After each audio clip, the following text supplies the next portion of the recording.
avec nous sur ce plateau, Oumed Sedier. Bonsoir.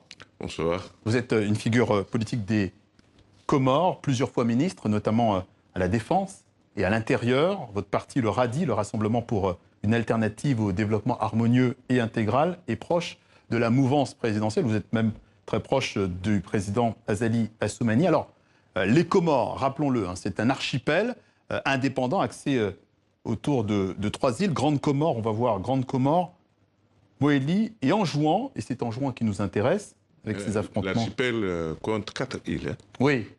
Oui, voilà. Bon, alors, vous comprendrez que voilà. Nous, on va s'intéresser quand même à Anjouan, oui. Avec ces affrontements de la semaine dernière, ces insurgés d'Anjouan qui ont pris les armes contre le président. Vous avez été ministre de l'Intérieur, je le disais. Est-ce qu'on aurait pu éviter d'en arriver à cette crise et à cette prise d'armes? Vous savez que la crise, elle est d'abord politique, puisque le président actuel a pensé qu'il fallait changer la Constitution, mais il ne l'a pas décidé. Lui-même, ça s'est passé par l'intermédiaire des assises nationales. Après les assises, il y a eu donc un changement, il y a eu un référendum, changement de la Constitution. Donc, en 2021, normalement, ça devrait être le tour d'Anjouan. Donc, on est resté toujours dans les termes de la tournante, c'est-à-dire chaque île désignera un jour quelqu'un pour être président, mais maintenant, le mandat est renouvelable une fois. Au lieu d'un mandat unique, maintenant, c'est un mandat renouvelable une fois. Un mandat de 5 ans. De 5 ans. Donc au lieu de 2021, c'est vers 2029. Mais au même moment, même si le mandat est renouvelable, mais aussi on a changé le fait que ce ne sera pas l'île qui va désigner le président de la République. Il n'y aura pas de primaire, mais il y aura une élection générale sur l'ensemble de l'archipel, là où le candidat, quelle que soit l'île où il proviendra, va se soumettre au verdict du peuple sur l'ensemble du territoire. Mais en même temps, là aussi, on a réintroduit la notion de citoyenneté, puisque la résidence va être prise en compte, puisque si, en comorien, quelle que soit l'île d'origine, s'il a résidé pendant 10 ans dans une île où la tournante échoue, il pourra être candidat. Donc, mais là, certains politiciens comoriens, qu'ils soient d'origine anjouanaise ou grande comorienne ou molienne, ont estimé que ce n'est pas que la tournante a été remise en cause. Monsieur Sidier, justement, le problème d'Anjouan, il vient de là, ce référendum. C'est le problème, c'est ce référendum. Oui, mais bon... Vous n'étiez pas d'accord avec ce référendum. Est-ce que vous n'avez pas l'impression, finalement, que c'est aussi injuste pour Anjouan, qui devait, vous l'avez dit, en 2021... Attendez, je vais terminer la question. Oui. Depuis, en 2021, c'était son tour au niveau de la présidentielle, et qui finalement... Le tour est toujours là. Le tour est toujours là. Au lieu que ce soit 2021, ce sera en 2029. C'est pas tout à fait pareil. Non, c'est pareil, le tour est là. On n'a pas changé la tournante. La tournante est restée. C'est le tour de qui en 2021 Il n'y aura pas de tour en 2021, puisque l'élection est supposée avoir lieu en 2019. Pour un premier mandat de 5 ans, un deuxième mandat de 5 ans. Et le tour échoue dans cette configuration à la Grande Comore.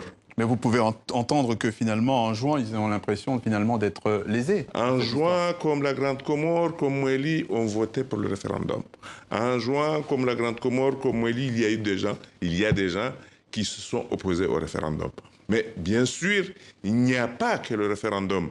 Il y a aussi un autre fait, c'est que l'ancien président d'origine de l'île d'Anjouan, Sami, se trouve en prison aujourd'hui pour des affaires, on peut dire pour le moment, en entendant, pour des affaires de corruption, de détournement des deniers publics. Oui, ces amis disent qu'il y a finalement abus de pouvoir de la présidence dans cette histoire. Ben, on attend la justice.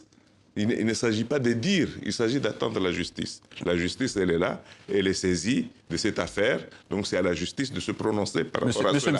Monsieur Msidié, est-ce que finalement ce référendum était indispensable? Est-ce que finalement il ne rompt pas les équilibres? Parce que vous voyez le résultat aujourd'hui. Toute réforme rompt des équilibres. Ce n'est pas Ce n'est pas exceptionnel aux Donc je repose Comores. ma question, est-ce que c'était indispensable de Oui, rompre c'est indispensable. C'est indispensable parce qu'au départ, on est parti dans une situation de séparatisme, donc de remise en cause même de la nation en tant que telle. On a fait 15 ans. Donc les gens, le président, comme beaucoup d'acteurs politiques, ont estimé qu'il fallait en finir avec la tournante. Mais le président a eu la sagesse de ne pas en finir avec la tournante, mais de la réformer en la rendant un peu plus nationale, non pas en restant, en restant figé sur l'île. Donc là, c'est quand même une réforme fondamentale pour le pays. Ça permet à la démocratie de s'amplifier, puisque les partis politiques... C'est 2019, la prochaine présidentielle. Oui, c'est en 2019. Avant 2019. Oui, c'est en 2019. Déjà, est-ce que vous avez une date? Et surtout, est-ce qu'on sait si le président Assoumani va se présenter? On est en train de discuter entre toutes les forces politiques. Il y a eu un moment où certains partis politiques se sont retirés. J'espère que dans les heures qui viennent, les choses vont s'arranger pour que tout le monde se retrouve autour de la table. Moi, je pense... au mois de février, au mois de mars, c'est possible, mais Monsieur ça doit... Monsieur Assoumani est-il candidat ou pas, vous le savez? Il a dit qu'il le sera, mais ce n'est donc pas ça veut dire encore potentiellement qu'il peut revenir pour prolonger son mandat de président. En tout cas, c'est le peuple qui va se prononcer. Dans les 3 îles, ce n'est pas seulement dans une île. Donc c'est un véritable défi. C'est un véritable défi, ce n'est pas dans l'île d'origine, dans son île d'origine, mais les 3 îles. Donc c'est un véritable défi. Donc s'il va se présenter, on verra bien alors. Bon courage. L'ancien ministre comorien Oumen Sidié était notre invité. Merci d'être passé par le journal de C'est moi qui vous remercie de nous avoir invités.